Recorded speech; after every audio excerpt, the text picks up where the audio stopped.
But he asked me the question, how many concussions did I have? And I said, I think 3 or 4. Where I didn't remember at the time, but where I blacked out, lost track of, what happened. And he said, how about 1,000 or thousands? And I thought, this guy's crazy. Guys, I'm not real comfortable with where the NFL has gone in terms of softness. They stopped.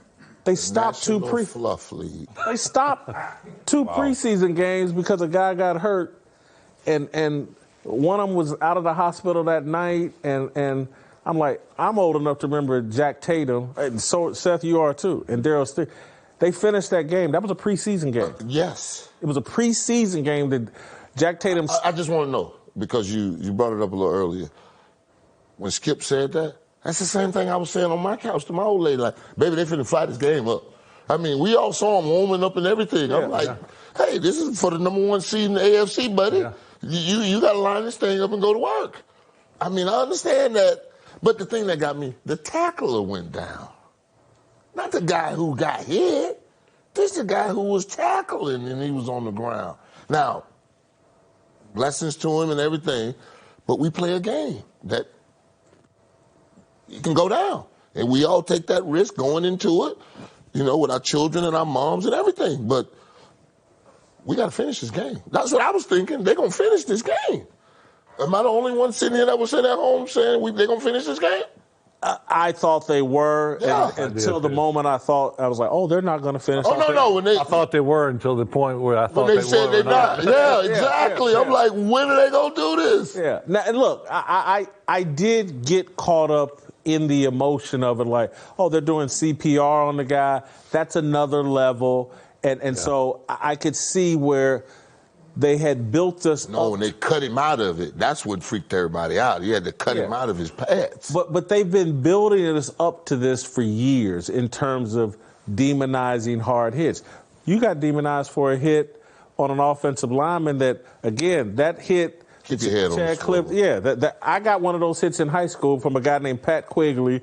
I got one in West Virginia that sent me flying. I mean, it happens. Yeah, we've all had that. Can we talk about how we got here, though? Yeah, that's because how we got here, you got to look at that. Oh, yeah. When a multi-billion-dollar industry gets sued for $760 million, and they settle it out of court, and then the judge goes back and tax on, another $5.5 to $6 million bucks, and says that, it's 1.3 billion. Okay, that's going to have reverberations all the way down through every level of football.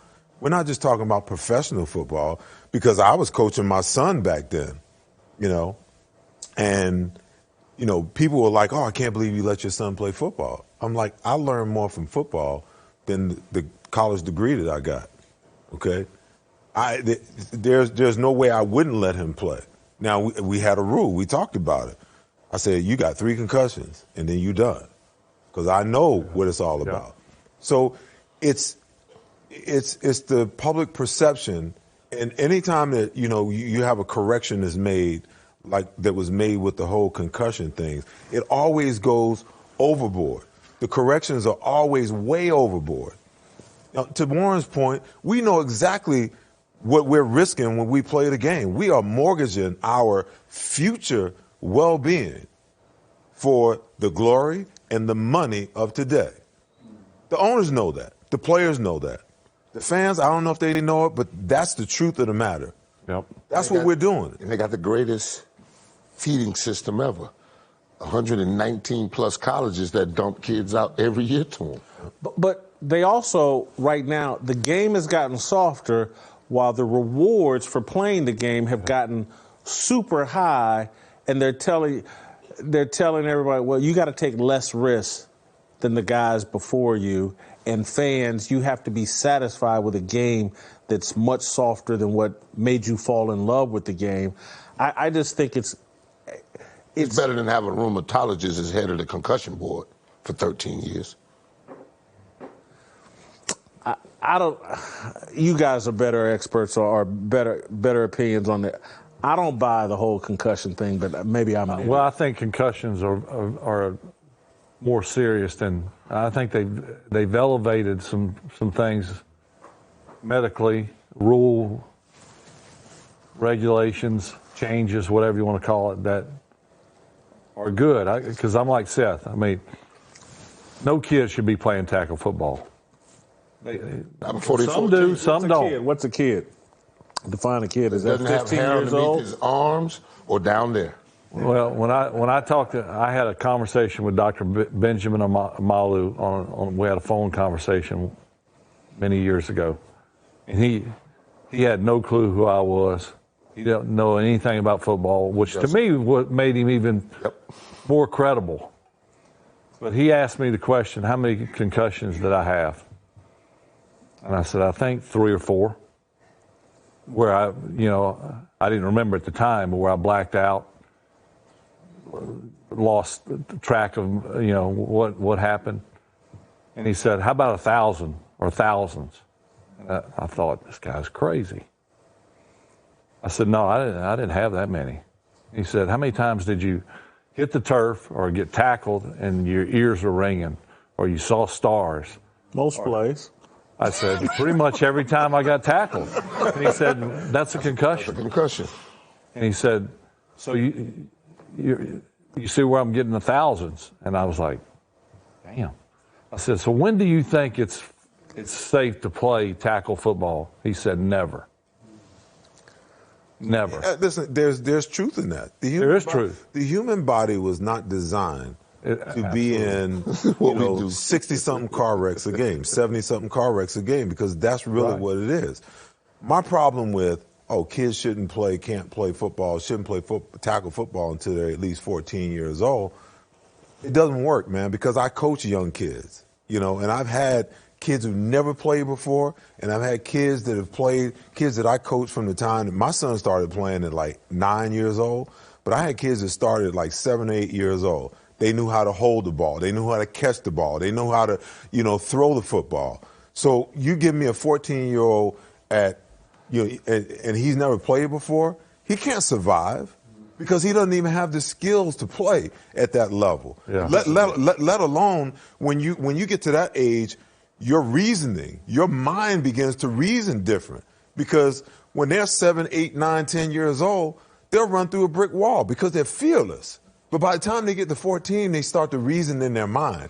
Wait a minute, coach, you want me to run as fast as I can and slam my body into the guy with the ball? Man, you crazy. I'm not doing that. And they don't do it. So if we're still doing the Oklahoma drill, we rolling kids. When are you ever in a football game where you're going to be laying on your back and you roll over and run into each other? Listen, I get it 100%. I'm not. No, it's not a test of manhood. I'm not. And the reason they'll run, hold up. Warren, I'm not saying that nonsense like that shouldn't stop in football, okay? But in order to play football, you got to practice football. No, I got that. I love practice like everybody else, because you can't practice something that you're not about to go do. And they won't even do that. They don't do it now. Trust me, they don't. But a child, you have to let your child's brain develop. And I sit here as somebody who only played 2 years of high school football, and I'm the 5th first ballot defensive tackle ever to play this game. You're an anomaly. You can learn the game without playing the game of how to hold the ball in the backyard with your brothers, because I'm a baby of 6. And like I told you, all my brothers and sisters were 60s babies. And it was as primitive as it got. But I'm still looking at them doing this to these kids now. And I want, like, this young lady walked in the barbershop the other day with a little man on. He had his little designer sandals on, had his chain on, looking sweet. Come for his haircut for his weekly game. And she said, we won 35-0 and 42-0. I said, how many touchdowns he scored? She said, huh? I said, baby, you heard me. How many touchdowns did he score? Oh, no, I said, he on the line? Yeah. I said, guard, tackle, center. She don't know. I said, well, who's the coach? Coach Bo. I said, what does Coach Bo do from 9 to 5? I don't know. I said, baby, you know you giving your child to this man every week, right? And you don't even know what he does for a living? So that's all I want, is more information for the moms to be able to make a proper decision about what I'm going to do with little Johnny. Because when we go to the Hall of Fame, God bless his soul, because I always say Jim Brown, because that's the first one I see all the time, but he's no longer there. Me and Willie Lanier don't talk about Pop Warner games. Me and Joe Green don't talk about 10 years old carrying a helmet. That ain't nothing that comes up when you're 40, 50 years old. Pop Warner football, no. And the reason we did that is because we wanted to beat the Russians and we needed tough kids. Yes. And we still need that. This whole society's going soft. And so here's what I want, because y'all were... So you're gonna put your kid a helmet on at 10 My years old perspective- and slap him upside the head 40 times and send him to school. Listen, that's what happened to me. My perspective is different.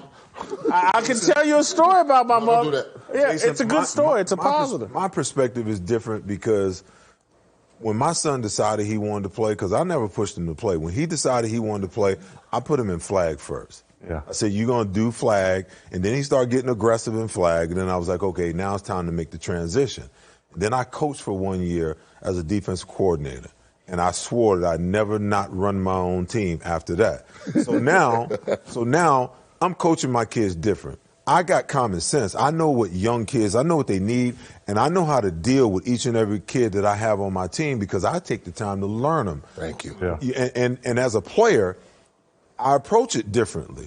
So I get what you're saying because the reason why I decided that, you know what, I'm giving up. Because I'm giving up this.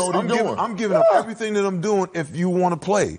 And I'm gonna devote my time and my energy to coaching you and these kids because half of these, I take my hat off to these dads. They don't know what the hell they're doing. Yep. They have no clue what they're doing. Yeah. Guys, I'll just... Scary. I was telling y'all, and I wasn't joking. I was telling y'all before the show. I was a bad kid. And thank God I had football. Yeah, your mama back there nodding her head. I was a bad What do you kid. mean bad kid?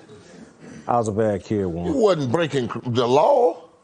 I was a bad kid, Warren. Come on. We all got it in our little mischievous I was stuff. a bad kid. I was capable Warren, of Look at Mrs. Whitlock. I see her back there. I see mama. Just take, mama back take there her now. word about it. But so literally, Warren, I'm all the just telling- bad kids are in jail or hell, Jason. Thank God for football. Thank God for my grandmother. Thank God for Oh 2015 no, some praying Baptist people Church. that prayed for you. Thank You God for weren't as my bad as mother. you thought. Well, but part of it was because I had football. Because I was bigger than everybody else, fast. I mean, like in 6th grade, I could have played with y'all. By the time I got to high school, I could, was you know, over. yeah. By the time I got to, Ball State, you know, I'm telling you, in 8th grade, I was 6 foot, 230 pounds, ran on the 4x100 relay team. I was cold stuff. I was a bad kid. If I didn't play football and take out my aggressions there, I would have channeled that a different direction. And so people need that. I would have never got on a college campus without football, without that football Different scholarship. game. Different Ball game, State. different time. So it changed my life in so many positive ways. And I'm sitting here thinking about when you talk about Little League and just how much I love the game. Mama, do you remember in 6th grade I played for the Cincinnati Bengals at Northeast Little League football? My back went out. And my mother, I didn't quit.